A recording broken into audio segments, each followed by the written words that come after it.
Kasino pelawak cerdas sekaligus pencinta alam. Dibanding Dono dan Indro sebagai rekan sesama Warkop DKI, dapat dikatakan bahwa Kasino merupakan salah satu sosok kunci yang membuat kelompok pelawak tersebut terbentuk. Warkop DKI diketahui bermula dari sebuah acara radio yang digagas oleh Temi Lesanpura, seorang produser hiburan radio Prambors di Jakarta pada tahun 1974.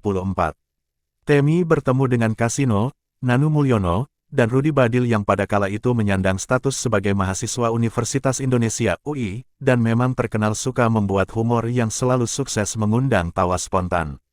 Ketiga orang yang disebutkan di atas ternyata sepakat untuk mengisi acara berbincang di Prambors, setiap hari Kamis selama 45 menit yang dimulai setiap pukul 8:30 malam.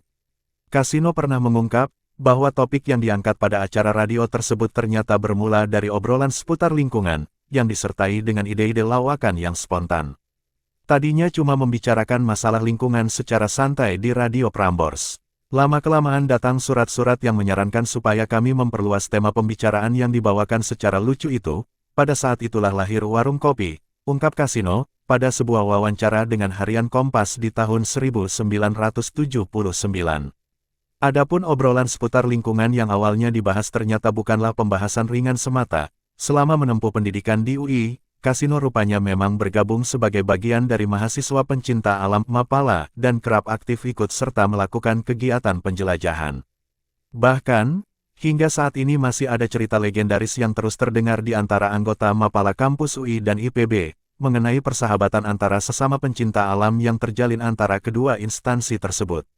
Diceritakan bahwa pada tahun 1975, saat di mana Warkop DKI belum terbentuk, kelompok Mapala UI dan IPB kerap melakukan perjalanan bersama dan banyak menghabiskan waktu di lereng gunung.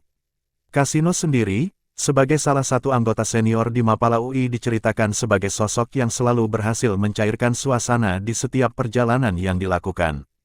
Mereka Kasino dan kelompok Mapala UI tidak menunjukkan mereka jagoan naik gunung, mereka malah sering guton. Kita yang sudah tidak sabar ingin diskusi, mereka malah santai saja. Sepanjang malam lebih banyak diisi dengan nyanyi dan guyonan tanpa skenario oleh Dono, Kasino, dan Badil. Apalagi ketika dalam perjalanan ke Bogor, kaca depan bus IPB bagian kiri entah bagaimana copot. Kejadian itu menjadi bahan bagi mereka untuk ngeledek kami, kenang Suryo Adiwibowo, salah satu pendiri Mapala IPB.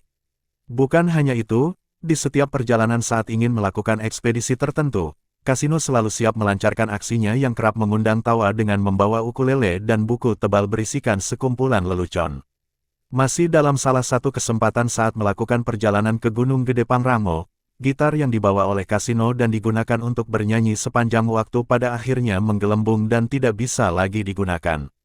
Itu perjalanan yang sangat menyenangkan, tapi jadi lupa belajar, kenang Wiwi Sulikanti Agusni, salah satu anggota Mapala IPB yang ikut membagikan kisahnya pada laman resmi Mapala IPB.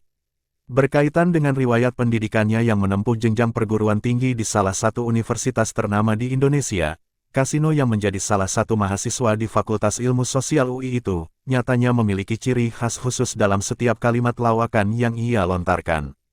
Jika diperhatikan, setiap lawakan yang dikeluarkan Kasino memang kerap kali menyinggung permasalahan sosial yang terjadi dalam realita kehidupan masyarakat sehari-hari.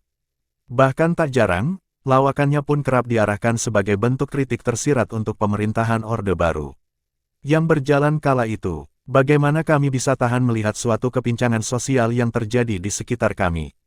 Ungkap Kasino masih dalam kesempatan wawancara yang sama, saat ditanya mengenai alasan Warkop DKI kerap mengangkat tema sosial dalam lawakannya. Menutup mata saja, tidak sampai hati rasanya.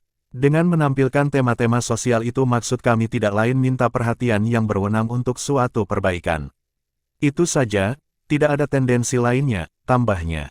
Kecerdasan Kasino dalam mengangkat guyonan yang menyinggung permasalahan sosial rupanya menjadi sisi unik tersendiri yang membuat dirinya masih terus dikenang bahkan kerap dirindukan oleh penggemar. Dan admin berasumsi bahwa followers Asyafi juga meyakini bahwa Kasino salah satu komedian yang cerdas. Terbukti, setiap kalimat penuh makna dari sosok yang menghembuskan nafas terakhir pada tahun 1997 silam akibat penyakit tumor otak tersebut, ternyata masih terus diingat oleh banyak orang hingga saat ini. Adapun salah satu kalimat legendaris yang masih kerap digunakan oleh masyarakat Indonesia ketika menghadapi permasalahan sosial tertentu, berasal dari dialognya dalam salah satu film Warkop DKI yang rilis pada tahun 1980. Ah, udah, nggak usah lu pikirin.